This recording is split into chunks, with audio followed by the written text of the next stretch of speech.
Bab 8. Memecat direktur. Sekalinya mendengar pria di hadapannya ini memperkenalkan diri sebagai Zaiden Zhou, Carina Sen langsung teringat nama serupa yang pernah ia dengar dulu. Ia semakin deg-degan setelah mendengarkan uraian pria itu. Jangan-jangan ini benar-benar pria pemegang hak eksklusif itu. Hak eksklusif yang sudah ia impi-impikan dan bahkan rela ia tukarkan dengan segalanya. Termasuk kalau harus menyerahkan setengah kepemilikan perusahaan. Dan pria itu ternyata karyawan departemen penjualannya sendiri. Bagaimana mungkin? Melihat kekagetan dalam raut Carina Sen, Zaiden Zhou tertawa. Membuka emailnya dari ponsel. Lalu menunjukkan berkas hak eksklusif yang dia pegang pada wanita itu. Ia tersenyum lebar. CEO Sen, jangan khawatir. Hak eksklusif ini benar-benar ada di tanganku. Carina Sen melihat layar ponsel Zaiden Zhou. Keraguannya berhasil diatasi Zaiden Zhou.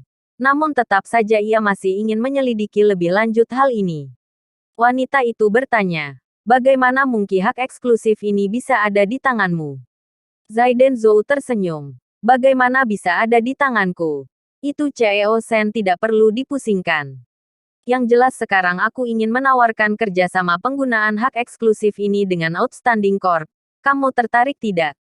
Jelas tertarik. Carina Sen langsung bangkit dari tempat duduknya dengan sangat sumringah. Mimpi besarnya terwujud. Ternyata ada maksud lain dari kepusingan dan kekhawatiran yang dijatuhkan langit padanya beberapa hari ini. Ternyata langit ingin memberinya hadiah besar yang sangat spesial. Carina Sen buru-buru melanjutkan reponnya. Mau bagaimana kerjasamanya? Zaiden Zhou tersenyum lagi. Aku berharap bisa memulai proyek baru dengan perusahaan. Hak eksklusif yang kupegang jadi jaminan proyek ini.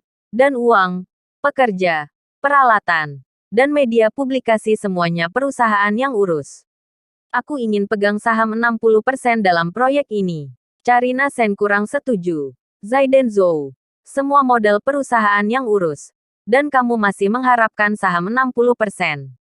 Bukankah itu agak kurang adil? Zaiden Zhou menjawab datar. Kalau kamu tidak mau menerima permintaanku ini, masih banyak orang yang mau kok. Aku bisa bawa hak eksklusif ini untuk menawarkan kerjasama dengan Estée Lauder ataupun La Mer. Mereka pasti akan menerima tawaranku karena mereka sangat jenius memikirkan masa depan. Wajah Carina Sen agak muram. Yang dikatakan Zaiden Zhou benar. Kalau sampai hak eksklusif ini ditawarkan pada Estée Lauder ataupun La Mer, mereka pasti akan memandangnya dengan sangat serius. Setelah dipertimbangkan lagi, kendali negosiasi pada dasarnya memang ada di tangan Zaiden Zhou. Yang ia bisa lakukan hanya mengakomodasi semua permintaannya. Jadi, ia kemudian mengangguk-angguk. Masih ada satu permintaan lagi. Carina Sen menanggapi. Silahkan. Zaiden Zhou menjawab. Karena aku pemegang saham 60% proyek ini, maka aku otomatis menjadi penanggung jawabnya. Semua keputusan dalam proyek ini hanya boleh aku yang ambil. Bahkan kamu juga tidak boleh ikut campur. Zaiden Zhou kembali berbicara. Iya. Aku hampir lupa. Sebelum kerjasama dimulai sepertinya masih ada sedikit hal yang harus dibereskan. Carina Sen takut kehilangan momen yang sudah sangat berpihak pada dirinya ini. Ia buru-buru bertanya. Apa itu? Zaiden Zhou senyum-senyum dan memperlihatkan surat pemecatannya pada Carina Sen. Coba lihat. 10 menit lalu aku dipecat Kevin Lee dari departemen penjualan itu.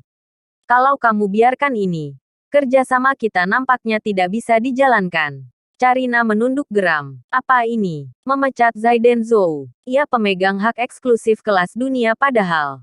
Carina Sen bertanya. Memang apa argumen Kevin Lee? Zaiden Zhou menjelaskan. Kemarin aku ada sedikit urusan pribadi. Jadi aku bolos tanpa alasan. Sebenarnya, kalau berdasarkan aturan perusahaan, bolos tanpa alasan kan hanya dapat potongan 3 hari. Namun Kecin Lee malah memanfaatkan momen ini untuk sekalian memecatku. Karena ia pada dasarnya memang tidak suka denganku. Ia sudah melanggar aturan kantor dan memecatku atas keinginannya sendiri. Apakah Outstanding Corp akan diam saja atas perlakuan yang semena-mena ini? Zaiden Zhou membuang nafas panjang. Lalu berkata tanpa daya. Aku sungguh bingung bagaimana bisa perusahaan sebesar Outstanding Corp bisa menempatkan sampah bernama Kevin Lee itu sebagai direktur departemen penjualan. Ia selalu berpikiran sempit dan bersikap dendam pada siapapun. Dan yang lebih penting lagi, ia sama sekali tidak memiliki kemampuan manajerial. Ia hanya bisa ribut, ribut, dan ribut. Dan itu mengganggu kondusivitas perusahaan. Zaiden Zhou menatap Carina Sen lekat-lekat. Kalau orang semacam ini masih ada di Outstanding Corp, aku takut proyek whitening and anti-aging faktor akan keceripatan dampak negatifnya. Jadi CEO Sen, aku minta maaf. Carina Sen buru-buru berdiri menahan tangan Zaiden Zhou. Jangan begitu. Aku janji akan menindak tegas orang ini.